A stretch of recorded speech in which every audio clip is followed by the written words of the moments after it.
Good morning everyone, कैसे हैं आप सब लोग। आई होप आप सब लोग अच्छे होंगे। आज लाइट चैप्टर का लेक्चर नंबर 6 लेके आ गए हैं।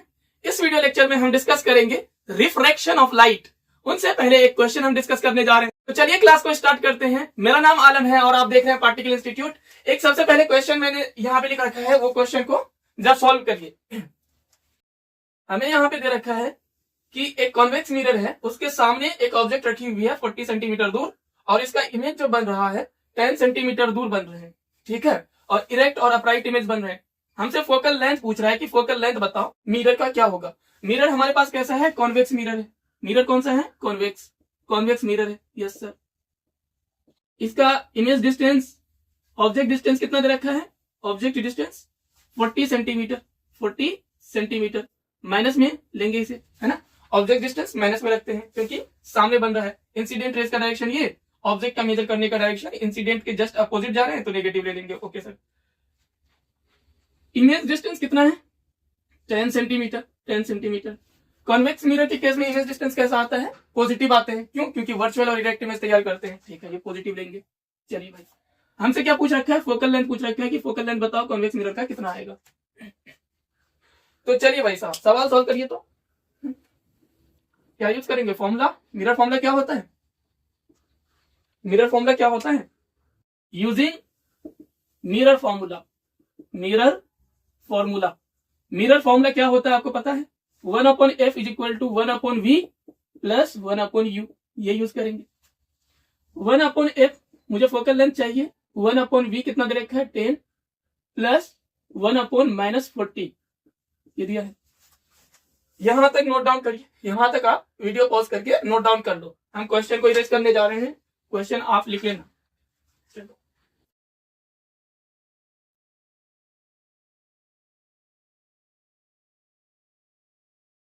यहां से आ जाएगा 1/f is equal to 1/10 plus minus minus 1/40। LCM आ जाएंगे 40। 10 से 40 को काटिए, 4 टाइम में कटेगा, फिर -1। यहां से आ जाएंगे 3/40। 1/f कितने के बराबर आ गया, 3/40। अब क्या करना है, इधर भी रेसिप्रोकल करना है, इधर भी रेसिप्रोकल करना है, यानी f इज इक्वल टू हो जाएंगे 40/3। इसे कट करिए, 3 1 जा 3, 3 1 जा 3, बचा 1, 10 हो जाएंगे। 3 3 जा 10, 3 3 जा 9, फिर पॉइंट डाल दीजिए, 3 3 जा 9, 3 3 जा 9, ये चलता रहेगा। तो आप ऐसा लिख लो 13.33, ठीक है। ये आंसर हो गया। फोकल लेंथ कितना आ गया, 13.33 सेंटीमीटर। इसमें आएंगे centimetre. Focal length convex mirror का पॉजिटिव होता है या नेगेटिव होते हैं, पॉजिटिव होते हैं। आंसर भी कैसा आया है, पॉजिटिव, यानी हमारा प्रोसेस ठीक है। तो चलिए इतना नोट डाउन कर लीजिए। अब हम स्टार्ट करने जा रहे हैं एक नया टॉपिक, रिफ्रैक्शन ऑफ लाइट। तो मैं इसे इरेज करने जा रहा हूं। तो हेडिंग लगाओ, refraction of light.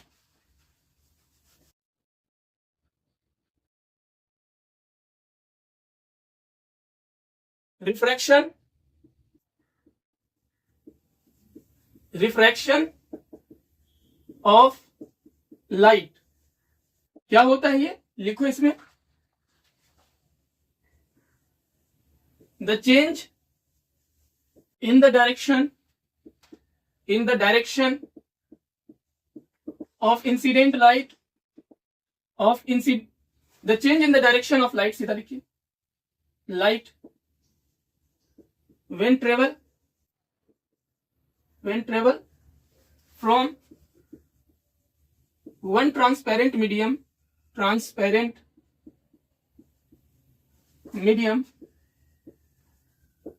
to another transparent medium is called refraction of light. Refraction is called refraction of light. Refraction of light क्या होता है, जब लाइट रेज एक मीडियम से दूसरे मीडियम में ट्रेवल करते हैं, एक मीडियम से दूसरे मीडियम में जाते हैं, तो लाइट रेज का डायरेक्शन हो जाता है चेंज। इसी फेनोमेना को हम रिफ्रैक्शन ऑफ लाइट कहते हैं। यानी कि मान लीजिए ये हमारे पास एक बाउंड्री है, इंटरफेस है। क्या है, इंटरफेस या बाउंड्री है जो दो मीडियम को सेपरेट कर रहे हैं। मान लीजिए इधर कोई मीडियम 1 है, मीडियम 1 है ना, एक मीडियम ये है, दूसरा मीडियम इधर है, मीडियम 2। मान लो मीडियम 1 इधर एयर है, इसके जस्ट बाद क्या है, वाटर है। क्या है, वाटर है, ठीक है ना, पानी है इधर पूरा, ठीक है सर, वाटर है हर जगह। अब लाइट रेज मान लीजिए यहां से क्या होंगे, एयर से इंसिडेंट हो रहे हैं। जैसे ही लाइट रेज एयर से इंसिडेंट होंगे और इंटरफेस से टकराएंगे, इंटरफेस, इसे इंटरफेस कहा जाता है ना, इसे क्या कहा जाता है, इंटरफेस। इंटरफेस क्या होता है, बाउंड्री है ना, बाउंड्री सेपरेटिंग टू मीडियम, दो मीडियम को सेपरेट करने वाली बाउंड्री इंटरफेस कहलाती है। जब इंसिडेंट लाइट इंटरफेस पे टकराती है और फिर लाइट रेज इस मीडियम से उस मीडियम में जाने वाली होती है, तो इसी इंटरफेस के पास से ये इसका क्या हो जाता है, इसका डायरेक्शन चेंज हो जाता है। ओरिजिनल डायरेक्शन ये होता, लेकिन सेकंड मीडियम की वजह से डायरेक्शन हो जाएगा चेंज, कुछ ऐसा हो जाएगा, ठीक है। तो यही चेंज इन द डायरेक्शन है ना, the change in the direction of light. Light का डायरेक्शन जो चेंज हो रहा है, क्या हो रहा है, लाइट का जो डायरेक्शन चेंज हो रहे हैं एक मीडियम से दूसरे मीडियम में जाने की वजह से, तो इसी फेनोमेना को हम रिफ्रैक्शन ऑफ लाइट कहते हैं, है ना। रिफ्रैक्शन ऑफ लाइट क्या होता है, जब कोई भी इंसिडेंट लाइट एक मीडियम से दूसरे मीडियम में ट्रेवल करते हैं तो उसका डायरेक्शन ओरिजिनल डायरेक्शन से चेंज हो जाता है, उसका रास्ता चेंज हो जाता है। इसी फेनोमेना को क्या कहते हैं, रिफ्रैक्शन ऑफ लाइट। तो चलिए इतना नोट डाउन कर लीजिए, हम इरेज करने जा रहे हैं। चलो रिफ्रैक्शन ऑफ लाइट, जब भी लाइट रेज एक मीडियम से दूसरे मीडियम में जाते हैं तो लाइट रेज का डायरेक्शन जो हो जाता है चेंज, उसी फेनोमेना को हम कहते हैं रिफ्रैक्शन। लाइट रेज का डायरेक्शन क्या हो जाता है, चेंज, ठीक है। उसी फेनोमेना को हम कहते हैं रिफ्रैक्शन ऑफ लाइट, है ना। रिफ्रैक्शन का मतलब डायरेक्शन चेंज हो जाना, ठीक है, रिफ्रैक्शन ऑफ लाइट। चलो भाई अगला, इसी में रिफ्रैक्शन ऑफ लाइट के बारे में और देखिए। Refraction is a surface phenomena, surface phenomena, phenomenon.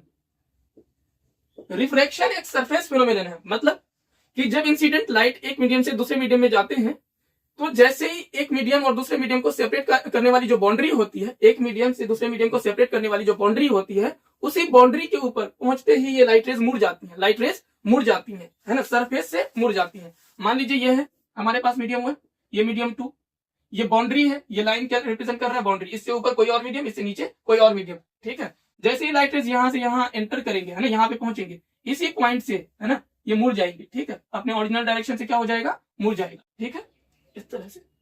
Okay, तो इसीलिए इसे कहा जाता है रिफ्रैक्शन एक सरफेस फेनोमेना है, ये सरफेस पे पहुंचते ही मुड़ जाते हैं, इसका डायरेक्शन चेंज हो जाता है। ओके, ये बेंड हो जाते हैं, ठीक है। चलिए भाई अगला point, the intensity of refracted light is less than incident light rays, incident light, because some part is reflected। होता क्या चीज है कि रिफ्रैक्टेड लाइट की जो इंटेंसिटी होती है, रिफ्रैक्टेड लाइट की जो इंटेंसिटी होती है वो इंसिडेंट लाइट से कम होती है ना, इंसिडेंट लाइट से कम होती है। जो सोर्स से आने वाली लाइट है उसकी जो इंटेंसिटी होती है वो ज्यादा होता है रिफ्रैक्टेड लाइट से, है ना, रिफ्रैक्टेड लाइट से। जब एक मीडियम से दूसरे मीडियम में लाइट रेज जाती है, वो जो दूसरे मीडियम में हमें लाइट रेज दिख रही है, दैट इज रिफ्रैक्टेड लाइट। क्या होती है वो, रिफ्रैक्टेड लाइट। उसकी इंटेंसिटी कम होती है इंसिडेंट लाइट से। ऐसा क्यों, क्योंकि जब लाइट रेज एक मीडियम से दूसरे मीडियम में जाते हैं तो इस जगह सिर्फ रिफ्लेक्शन वाले फेनोमेना नहीं होता है, बल्कि रिफ्लेक्शन भी होते हैं, ठीक है। एक इंसिडेंट लाइट का मीडियम नंबर 1 और मीडियम नंबर 2 एक मीडियम से दूसरे मीडियम में जब जा रहे होते हैं, ये रिफ्लेक्शन भी करते हैं और रिफ्रैक्शन भी करते हैं, ठीक है, रिफ्रैक्शन भी करते हैं और रिफ्लेक्शन भी करते हैं। इंसिडेंट लाइट रेज दोनों चीजें एक साथ करते हैं, दोनों चीजें एक साथ करते हैं, ठीक। तो इससे देखो इंटेंसिटी, मान लीजिए इंसिडेंट लाइट की इंटेंसिटी 100 थी, तो हो सकता है 60 इधर चला गया हो, 40 इधर चला गया हो, तो ये 60 या 70 या 80, 100 से तो कम ही होगा। तो वही लिख रखा है, the intensity of refracted light, ये जो रिफ्रैक्टेड लाइट है इसकी इंटेंसिटी कम होती है इंसिडेंट लाइट रेज से। क्यों, क्योंकि ये लाइट जो है केवल रिफ्लेक्ट नहीं हो रहे होते हैं, उसी टाइम रिफ्लेक्ट भी हो रहे होते हैं। रिफ्लेक्ट मतलब सेम मीडियम में लाइट रेज वापस भी आ रहे होते हैं, ठीक है। चलिए तो इतना नोट डाउन कर लीजिए, है ना, इतना नोट डाउन कर लीजिए। चलो तो अगला एक टॉपिक देखेंगे,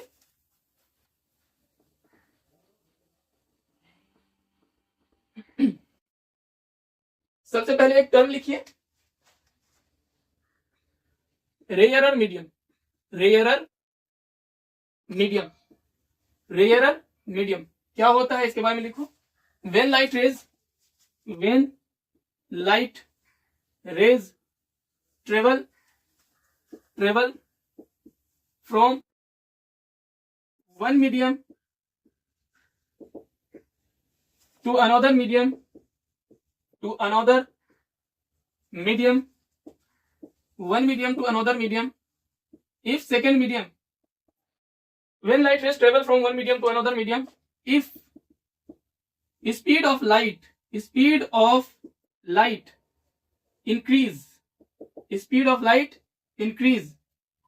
then second medium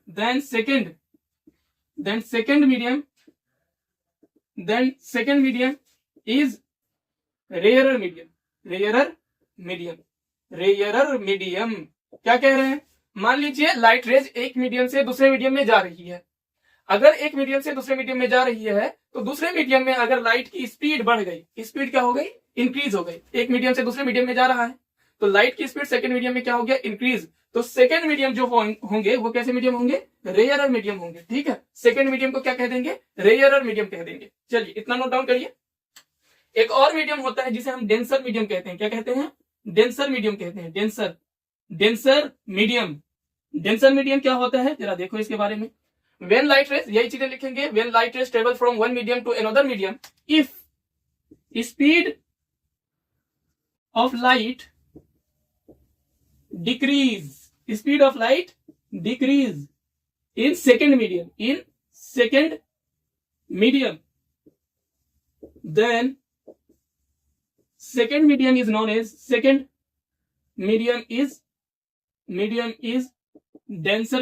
denser medium। Second medium हमारे लिए कैसा होगा? डेंसर मीडियम होंगे।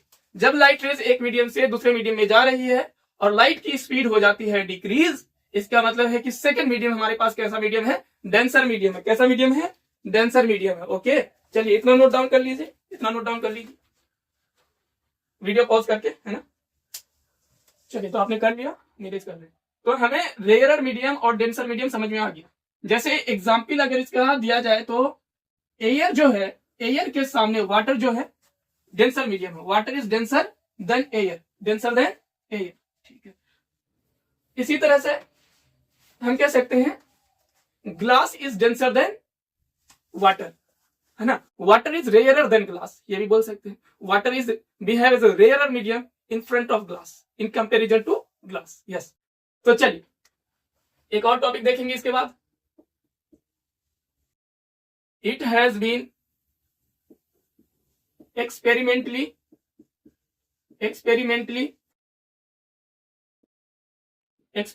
found that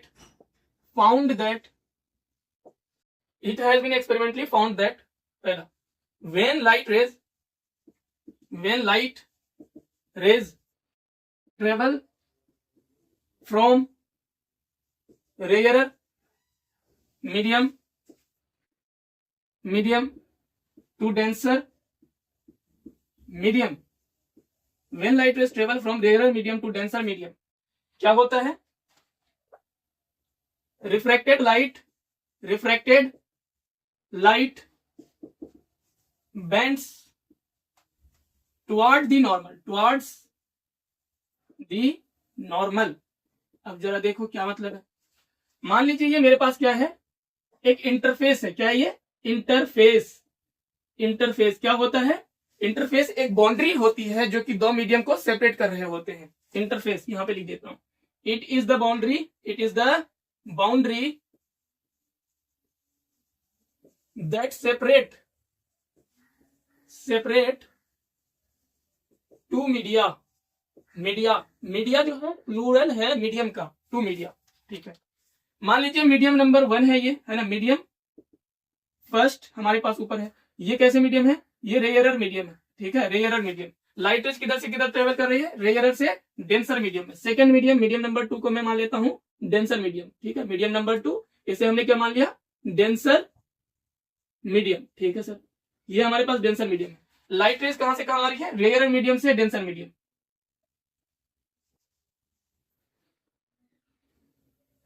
ये है लाइट रेज जो इंसिडेंट लाइट रेज है, इसके ऊपर एक नॉर्मल डाल दीजिए, है ना। नॉर्मल क्या होता है, perpendicular line to the surface. Okay sir, तो कह रहे हैं कि जब incident light rays rare medium से डेंसर मीडियम में आएंगे तो एक्सपेरिमेंटली ये देखा गया है कि जो लाइट रेज का ओरिजिनल पाथ जो होता, अगर मीडियम ना होता तो यही ओरिजिनल पाथ होता। तो देखा यह गया है कि वो ओरिजिनल पाथ से, है ना, नॉर्मल की तरफ बेंड कर जाते हैं। ओरिजिनल पाथ से किधर आ जाते हैं, नॉर्मल की तरफ। ये नॉर्मल है हमारे पास, नॉर्मल की तरफ आ जाते हैं। ये कैसा होता है, कब होता है, जब लाइट रेज रेयर मीडियम से डेंसर मीडियम में जाते हैं। इन दैट केस जो इंसिडेंट लाइट है वो टकराने के बाद जो रिफ्लेक्टेड लाइट बनती है वो नॉर्मल की तरफ मुड़ जाती है। किधर, नॉर्मल की तरफ मुड़ जाती है, टुवर्ड दी नॉर्मल।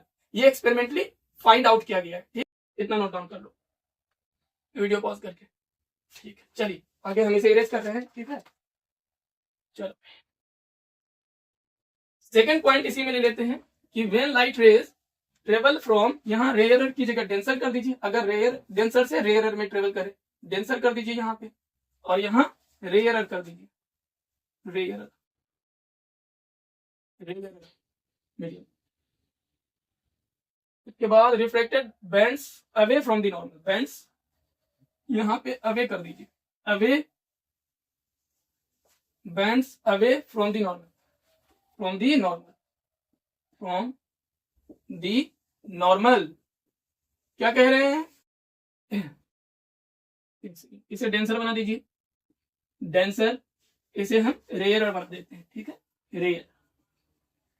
अब उल्टा हो गया केस, जब लाइट रेज डेंसर मीडियम से रेयर मीडियम में ट्रेवल करेंगी, जब लाइट रेज डेंसर मीडियम से रेयर मीडियम में ट्रेवल करेंगे तो लाइट रेज जो है अपने ओरिजिनल डायरेक्शन से, इसका ओरिजिनल डायरेक्शन ये है, अपने ओरिजिनल डायरेक्शन से नॉर्मल से दूर चला जाता है। अपने ओरिजिनल डायरेक्शन से दूर, है ना। नॉर्मल से कैसे जाते हैं, दूर जाते हैं। It's bends away from the normal, ये नॉर्मल है, नॉर्मल से दूर लाइट रेज बेंड हो जाएगी।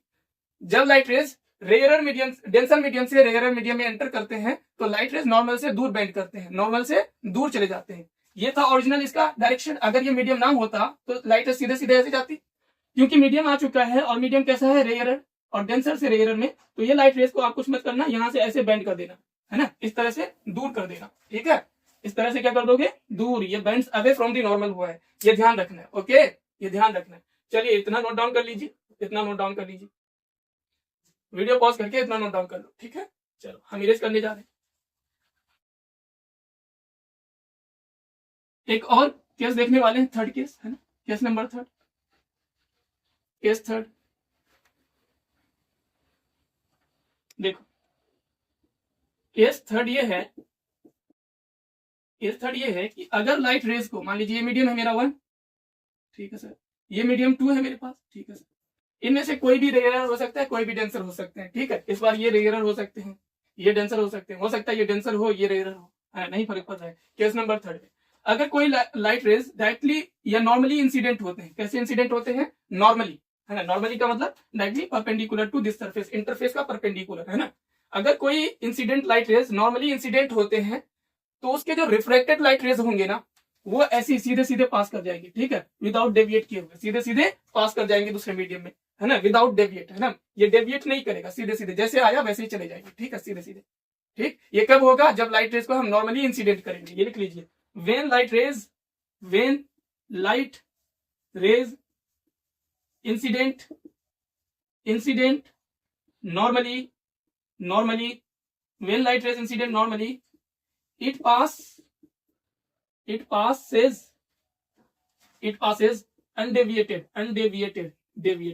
undeviated at the interface of the medium from, चलो इतना ही लिख लो, है ना, इतने से समझ जाओगे। when light rays incident normally it passes undeviated, जब लाइट रेज को नॉर्मली हम, ठीक है, नॉर्मली हम किसी भी इंटरफेस पे इंसिडेंट करते हैं तो उसके जो रिफ्लेक्टेड लाइट रेज होती है वो वैसे ही पास हो जाती है, मुड़ते नहीं है ना। चल इतना नोट डाउन कर लो। अब इसके बाद हम देखेंगे लॉज ऑफ रिफ्रैक्शन। क्या देखेंगे, लॉज ऑफ रिफ्रैक्शन। तो मैं इसे इरेज करने जा रहा हूं। अब हेडिंग लगाओ, laws of refraction, laws of refraction, laws of refraction, laws of refraction,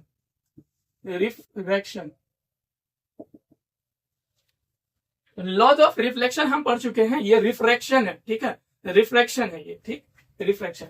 laws of refraction भी दो होते हैं, पहला ये होता है सबसे पहला कि the incident ray normal and the refracted रे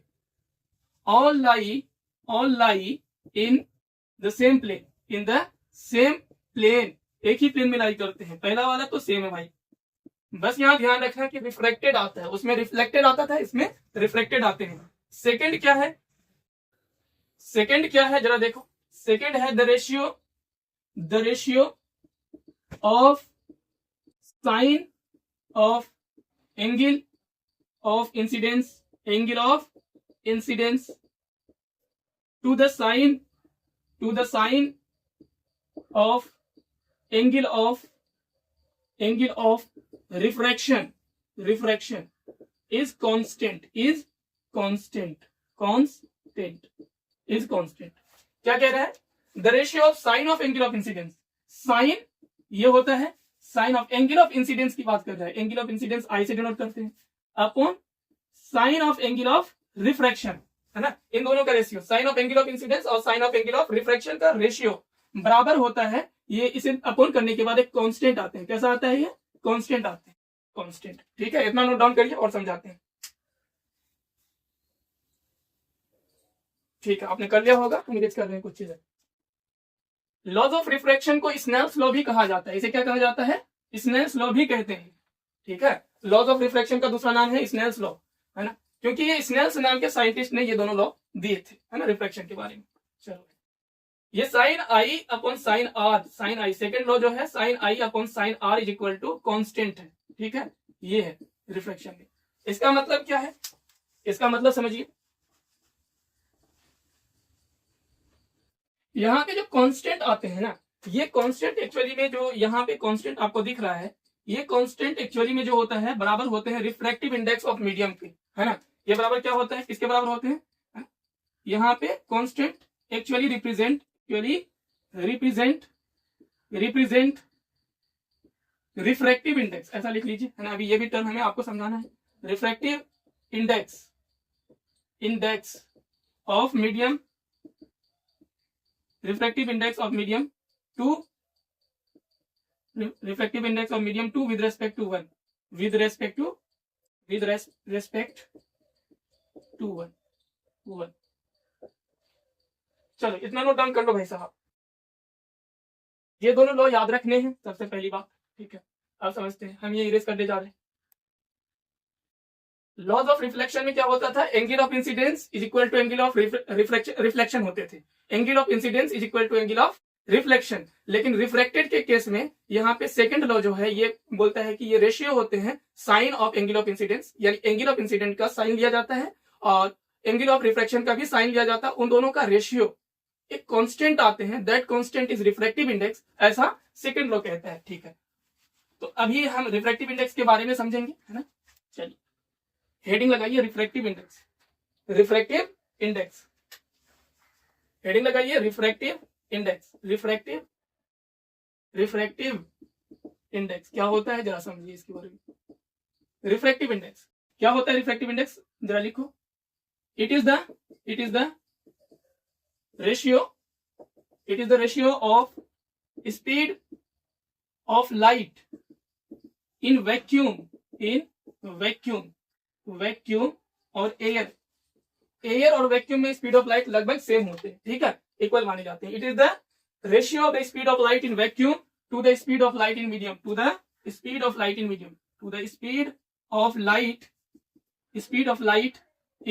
मीडियम। अगर मुझे किसी भी मीडियम की रिफ्रैक्टिव इंडेक्स जाननी है, क्या जाननी है? Refractive index. रिफ्रैक्टिव इंडेक्स से हमें पता चलता है कि वो मीडियम रेयर मीडियम है या डेंसर मीडियम है। ठीक है, रेयर मीडियम है या फिर डेंसर मीडियम है, ये रिफ्रैक्टिव इंडेक्स बताते हैं। किसी भी मीडियम का रिफ्रैक्टिव इंडेक्स अगर देख लेंगे तो हमें पता चल जाएगा कि ये रेयर मीडियम है या डेंसर मीडियम है। ठीक है, जिसका रिफ्रैक्टिव इंडेक्स जितना ज्यादा वो मीडियम उतनी ही ज्यादा क्या कहलाएंगी? Denser medium कहलाएंगी। ठीक है, एयर की रिफ्रैक्टिव इंडेक्स होती है 1, वहीं पे डायमंड की रिफ्रैक्टिव इंडेक्स होती है 2.41। तो 2.41 क्या रिप्रेजेंट कर रहा है? डायमंड डेंसर मीडियम है देन एयर। ठीक है, चलो यहाँ पे देखिए, it is the ratio of the speed of light in vacuum to the speed of light in medium. ये रेशियो होता है। रिफ्रैक्टिव इंडेक्स को डिनोट किससे करते हैं? It is denoted by mu. Mu, इसे म्यू कहा जाता है। क्या कहा जाता है? म्यू। ठीक है, म्यू या फिर एन से रिप्रेजेंट करते हैं। एन से रिप्रेजेंट करते हैं रिफ्रैक्टिव इंडेक्स को, म्यू या फिर एन से रिप्रेजेंट करते हैं। ओके सर, तो यहाँ पे हम रिफ्रैक्टिव इंडेक्स, यानी यहाँ पे हम बोल सकते हैं R for refractive, I for index, is equal to होता है स्पीड ऑफ लाइट, यही दे रखा है, speed of light in vacuum upon speed of light in medium. इसे हम ऐसे भी लिख सकते हैं, refractive index mu is equal to speed of light जो एयर में होती है या वैक्यूम में होती है वो सबसे ज्यादा होता है ना, मैक्सिमम होता है, उसे सी से रिप्रेजेंट करते हैं। स्पीड ऑफ लाइट को किससे रिप्रेजेंट करते हैं? सी से। और वही स्पीड ऑफ लाइट जो है मीडियम में, उसे हम वी से रिप्रेजेंट करते हैं। किससे? मीडियम में जो स्पीड ऑफ लाइट होती है उसे वी से रिप्रेजेंट करते हैं, और स्पीड ऑफ लाइट वैक्यूम या फिर एयर में जो होती है उसे सी से रिप्रेजेंट करते हैं। ठीक है, इसका मतलब यह है कि लाइट की स्पीड जो है मीडियम के अंदर में डिक्रीज करता है ना। एक मीडियम से दूसरे मीडियम में जब जाते हैं तो लाइट की स्पीड चेंज होती रहती है। क्या होती रहती है? चेंज होती रहती है। एयर में सबसे ज्यादा है, मीडियम में कुछ और हो सकता है ना। किसी, मान लीजिए वाटर में लाइट की स्पीड कुछ और होगी, है ना, एयर में कुछ और होती है। लाइट की स्पीड वेरी कर रही है ना अलग अलग मीडियम में। ओके, चलिए इतना नोट डाउन कर लो। रिफ्रैक्टिव इंडेक्स क्या होता है? रिफ्रैक्टिव इंडेक्स होते हैं speed of light in air या vacuum upon speed of light in medium. ये फॉर्मूला याद रखिएगा, ये रिफ्रैक्टिव इंडेक्स का फॉर्मूला है। ठीक है, चलो भाई हम कुछ चीजें इरेज करने जा रहे हैं। रिफ्रैक्टिव इंडेक्स को म्यू या एन से रिप्रेजेंट करते हैं। ये क्या होता है? ये रेशियो होते हैं speed of light in vacuum upon speed of light in medium, और इसका फॉर्मूला ध्यान रखना है। रिफ्रैक्टिव इंडेक्स म्यू से डिनोट करते हैं, ये आता है सी अपॉन वी। अच्छा, स्पीड ऑफ लाइट जो वैक्यूम में होता है ना, वो हम लोगों को पता होना चाहिए। वैक्यूम में जो स्पीड ऑफ लाइट होती है वो होती है 3 × 10⁸ मीटर पर सेकेंड। 3 × 10⁸ मीटर पर सेकेंड। कहाँ पे होती है ये स्पीड? वैक्यूम में होती है या एयर में होती है। अपॉन यहाँ पे हम ऐसे वी डाल सकते हैं, वेलोसिटी या स्पीड इन मीडियम। ठीक है, ये फॉर्मूला याद रखना है। ठीक है, ये फॉर्मूला क्या करना है? याद रखना है।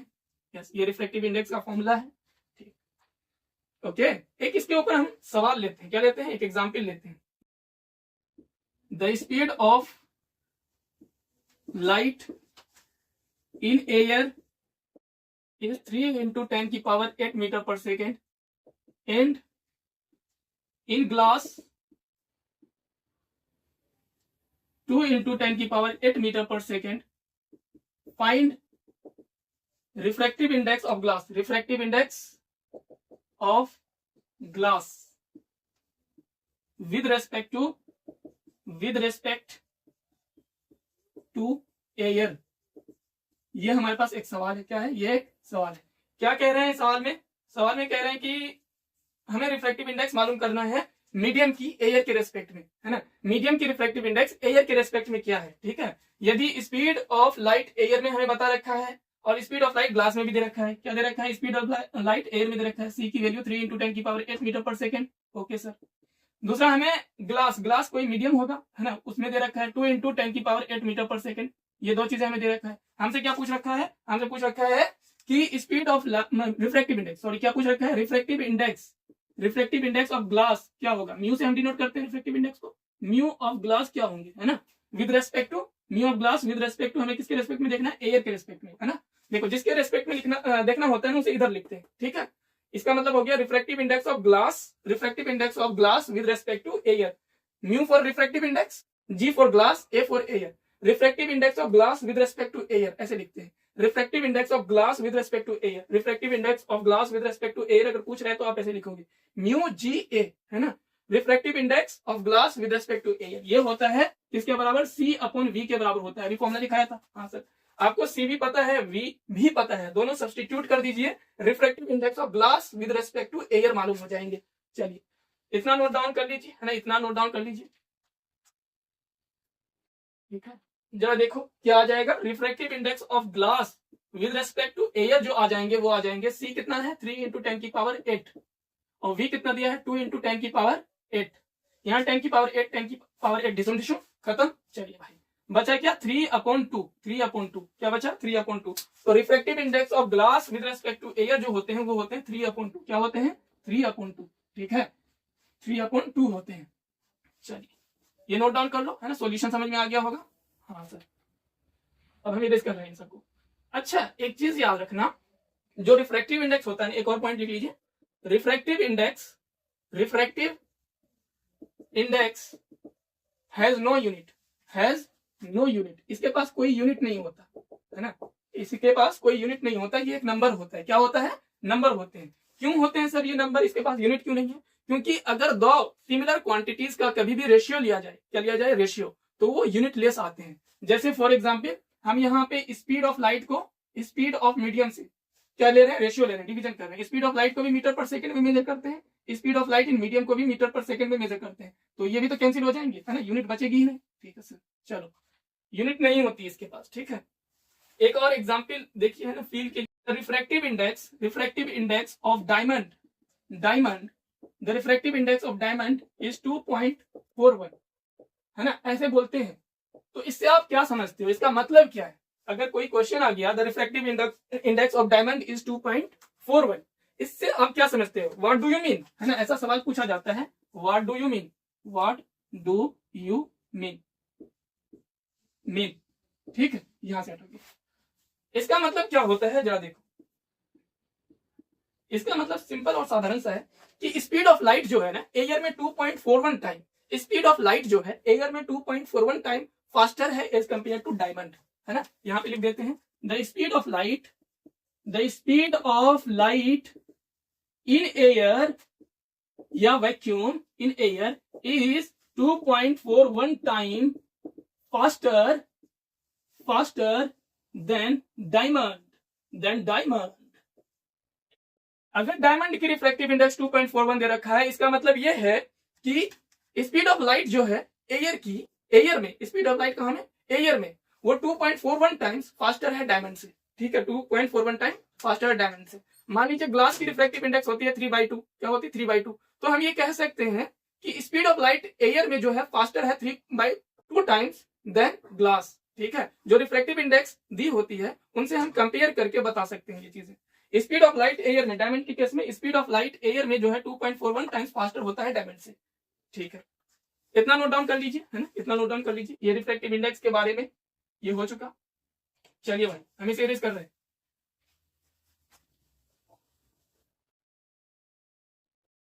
रिफ्रैक्टिव इंडेक्स क्या होता है ये समझ में आ गया ना? तो एक और टॉपिक देखने जा रहे हैं और वो आखिरी टॉपिक होगा आज की क्लास का, वो है refractive index of medium 1 with respect to 2, यानी एक मीडियम का रिफ्रैक्टिव इंडेक्स दूसरे मीडियम के रिफ्रैक्टिव इंडेक्स से कैसे कंपेयर किया जाए, क्या होगा उसके रेस्पेक्ट में, ये चीजें देखेंगे, ठीक है। तो चलिए हेडिंग डाल, रिफ्रैक्टिव इंडेक्स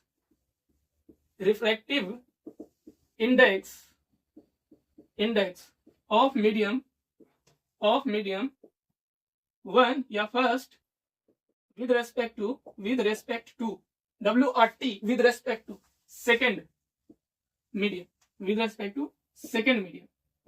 इसे कैसे डिनोट करेंगे, refractive index of medium 1 with respect to second medium, इसे ऐसे करेंगे, refractive index of medium 1 with respect to 2, refractive index of medium 1, जिस मीडियम के का रिफ्रैक्टिव इंडेक्स निकालना है किसी दूसरे मीडियम के रेस्पेक्ट में, जिस मीडियम का निकालना है उसे आगे रखेंगे, किसी दूसरे मीडियम जिस मीडियम के रेस्पेक्ट में उसे पीछे रखेंगे इधर, ठीक है। Refractive index of medium 1 with respect to 2, refractive index medium 1 का हमें मीडियम 2 के रेस्पेक्ट में देखना है, रिफ्रैक्टिव इंडेक्स मीडियम 1 का हमें 2 के रेस्पेक्ट में देखना है। तो इसका मतलब हो जाता है refractive index of medium 1 upon refractive index of medium 2, ऐसे लिख सकते हैं। इसका मतलब क्या हो गया, refractive index of medium 1 with respect to 2, है ना, इसको हम ऐसे लिख सकते हैं μ1 अपॉन μ2, और इसी को हम ऐसे भी लिख सकते हैं, μ1 का मतलब क्या हो गया, C अपॉन V1।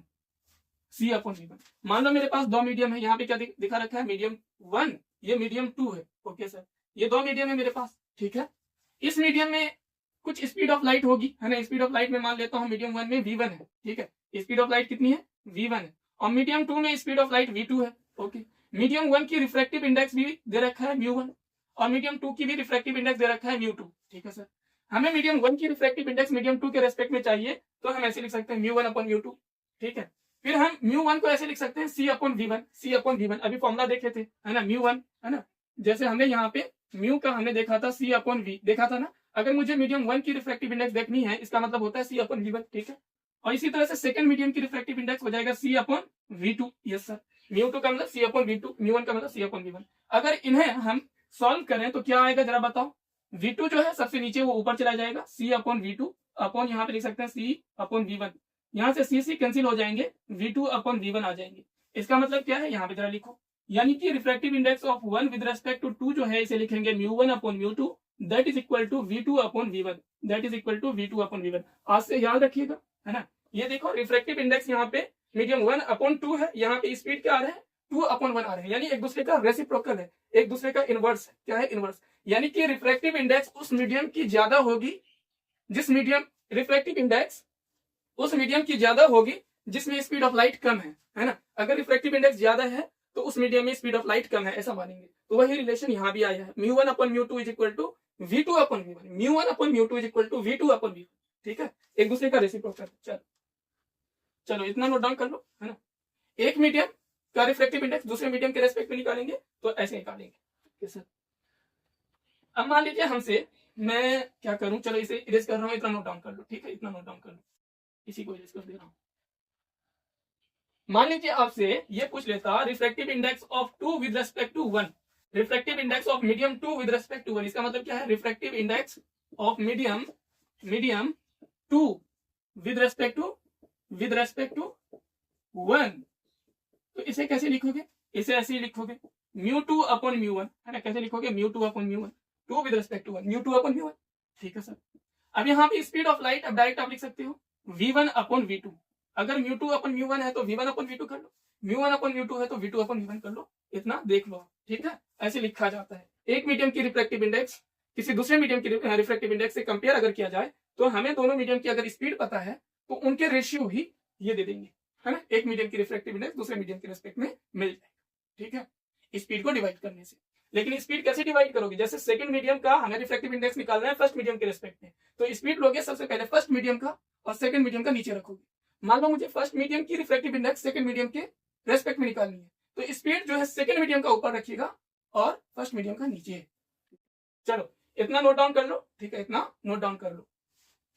तो आज के लिए इतना ही, मिलते हैं अगले वीडियो लेक्चर में, है ना। और अगर वीडियो लेक्चर आपको अच्छा लगता है तो शेयर और कमेंट जरूर किया करिए, ठीक है। तब तक के लिए जय हिंद।